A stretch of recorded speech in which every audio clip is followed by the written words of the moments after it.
হয়, উদমাৰী তেজদীপ্ত ক্লাবৰ সৌজন্যত নাটপাৰা ৰঙালী বিহু সন্মিলনীয়ে যি দুদিনীয়াকৈ অনুষ্ঠিত কৰা বহাগী উৎসৱৰ যি মুকলি বিহুৰ প্ৰতিযোগিতা এনেকৈ ৰাখিছিল আৰু এই মুকলি বিহুৰ যি প্ৰতিযোগিতাত প্ৰথম বিজয়ী হৈছিল বিৰিণা বিহু দল ঢালিগাঁও আৰু এনেকৈ বিৰিণা বিহু দলৰ দলপতি কৰ্ণ বৰ্মনে এনেকৈ আমাৰ প্ৰথম পুৰস্কাৰ গ্ৰহণ কৰিছে আৰু প্ৰদান কৰিছে আমাক KSEM জীৱেশ ৰয়, আমাৰ সদৌ অসম ৰাজযোগী ছাত্ৰ সন্থাৰ সভাপতি অৰবিন্দ নাথ আৰু KSEGM মুকুল বৰুৱাকে ধৰি বহুকেইগৰাকী বিশিষ্ট অতিথি উপস্থিত থাকি এই বঁটা প্ৰদান কৰে আৰু এনেকৈ গ্ৰহণ কৰিছে বিৰিণা বিহু দলৰ দলপতি কৰ্ণ বৰ্মনে। ধন্যবাদ। আৰু লগতে ৮,০০০ টকা প্ৰাইজ মানি তেওঁলোকে পাইছে, এইটো তেওঁলোকক অনলাইন যোগে দিয়া হ'ব।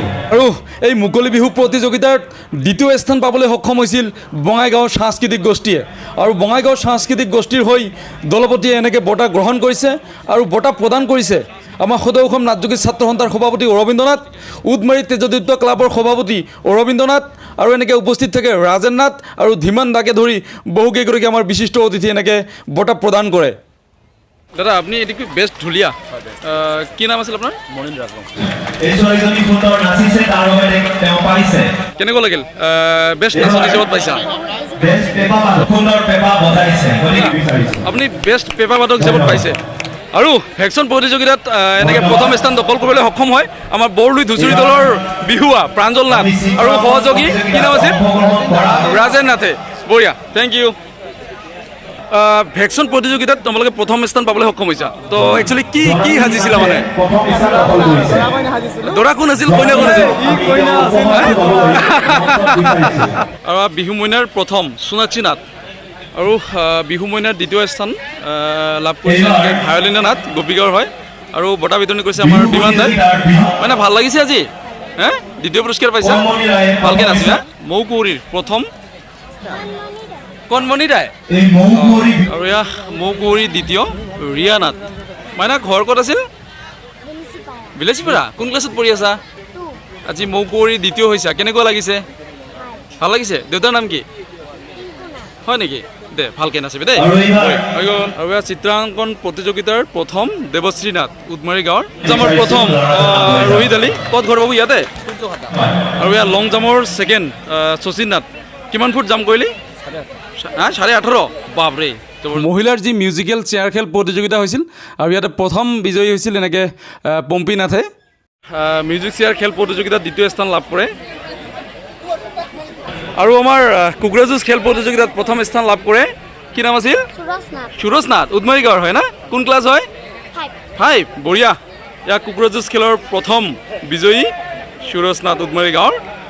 এয়া কুকুৰা যুঁজ খেল প্ৰতিযোগিতাৰ দ্বিতীয় স্থান আৰিফুলত। Thank U.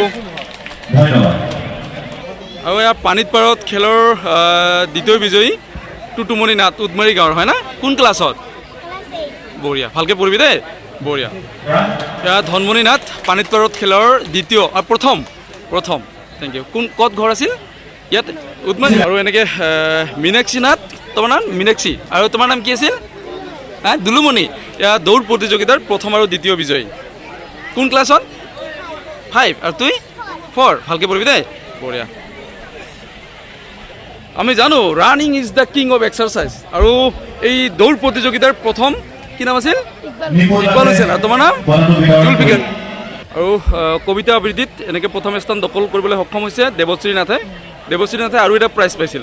তুমি কিহত পাইছিলা? আৰু চিত্ৰাংকনত। বঢ়িয়া, ভালকৈ পঢ়া। তোমাৰ কোন ক্লাছত হয়? ক্লাছ 5।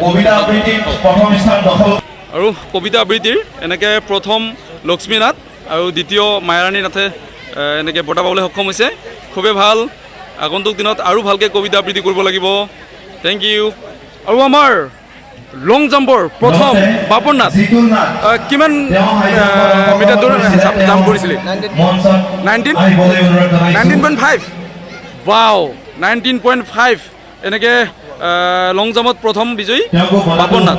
Thank U. দ্বিতীয় প্ৰথম আৰু দ্বিতীয় বিজয়ী নন্দিনী নাথ আৰু মাজনী নাথ এনেকৈ গ্ৰহণ কৰিছে। আমাৰ যি বঁটা বিতৰণী সভা ইয়াতে সামৰণি পৰিল আৰু এয়া আমাৰ বিহু মইনা প্ৰতিযোগিতাৰ প্ৰথম আৰু দ্বিতীয় বিজয়ীৰ বঁটা ৰৈ থাকিল, হয়তো কোনোবাই গ্ৰহণ কৰিব আৰু এতিয়া সাংস্কৃতিক সন্ধিয়া আৰম্ভ হ'ব।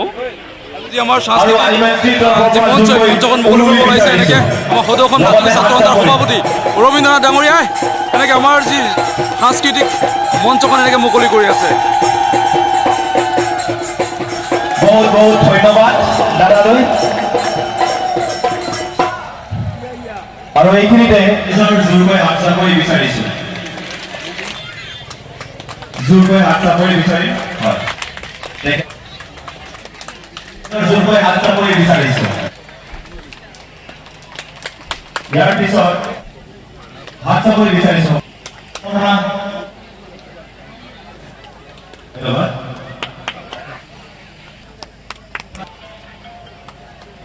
যিসকল ব্যক্তি দাদা দুই এষাৰ ক'বলৈ নাগপাৰা ৰঙালী বিহু সন্মিলনীৰ মঞ্চ মুকলি কাৰ্যসূচীত উপস্থিত থকা আমাৰ সকলোৰে শ্ৰদ্ধাৰ বিশিষ্ট লেখক ধুবুৰী জিলা সাহিত্য সভাৰ সন্মানীয় সম্পাদক বিনয় কুমাৰ নাথ ডাঙৰীয়া, মোৰ লগত একেলগে অহা সদৌ অসম নাথযোগী ছাত্ৰ সন্থাৰ প্ৰচাৰ সম্পাদক ধনজ নাথ ডাঙৰীয়া, কেন্দ্ৰীয় কাৰ্যনিৰ্বাহক সদস্য লালমোহন নাথ ডাঙৰীয়া,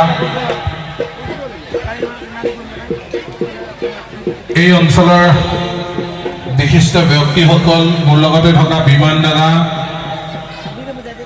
সন্মানীয় শিক্ষা গুৰুসকল, মঞ্চৰ সন্মুখত থকা আই মাতৃসকল আৰু এই বিহুৰ বাকৰিত উপস্থিত থকা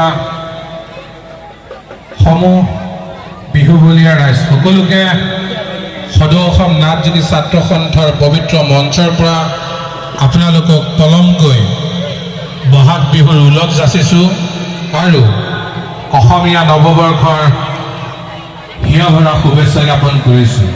বিশেষকৈ বিহুৰ অনুষ্ঠানত ভাষণ দিবলগীয়া নাথাকে, তথাপিতো দুই এষাৰ মন্তব্যৰে আজিৰ এই মঞ্চ মুকলি হ'ল বুলি ঘোষণা কৰিম। আৰু আটাইতকৈ ইয়াত আহি ভাল লাগিছে যে আজিৰ তাৰিখত অসমখনত থকা বিভিন্ন জাতি জনগোষ্ঠীয়ে সকলোৱে নিজস্ব স্বকীয়তালৈ ব্যস্ত, নিজস্ব জনগোষ্ঠীৰ কৃষ্টি সংস্কৃতি পৰিচয় কৰি দিয়াত ব্যস্ত।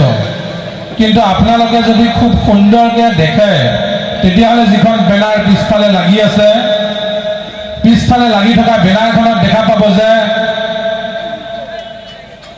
নাগপাৰা ৰঙালী বিহু সন্মিলনী, অৰ্থাৎ আমি নাথযোগী জনগোষ্ঠীয়ে সৰ্বাংগ সুন্দৰভাৱে যে অসমীয়া কৃষ্টি সংস্কৃতিক আগবঢ়াই লৈ যাব বিচাৰিছোঁ তাৰ নিদৰ্শন এই নামনি অসমৰ ধুবুৰী জিলাৰ বিলাসীপাৰা অন্তৰ্গত এই উৎমাৰী গাঁওখনে। আজিৰ তাৰিখত জনগোষ্ঠী হিচাপে যদি ৰঙালী বিহু উদযাপন কৰিছে, তেনেহ'লে আমাৰ এই নাথযোগী জনগোষ্ঠীয়ে জনগোষ্ঠী হিচাপে এই বিহুক তেওঁলোকে সুন্দৰভাৱে আগবঢ়াই লৈ যোৱাৰ কাৰণে চিন্তা চৰ্চা কৰিছে। সকলোৰে মংগল আৰু দীৰ্ঘায়ু কামনা কৰি দেৱাদিদেৱ মহাদেৱৰ ওচৰত প্ৰাৰ্থনা জনাই মোৰ ক'বলগীয়াখিনি সামৰি মাৰিছোঁ। জয় অসম, ধন্যবাদ।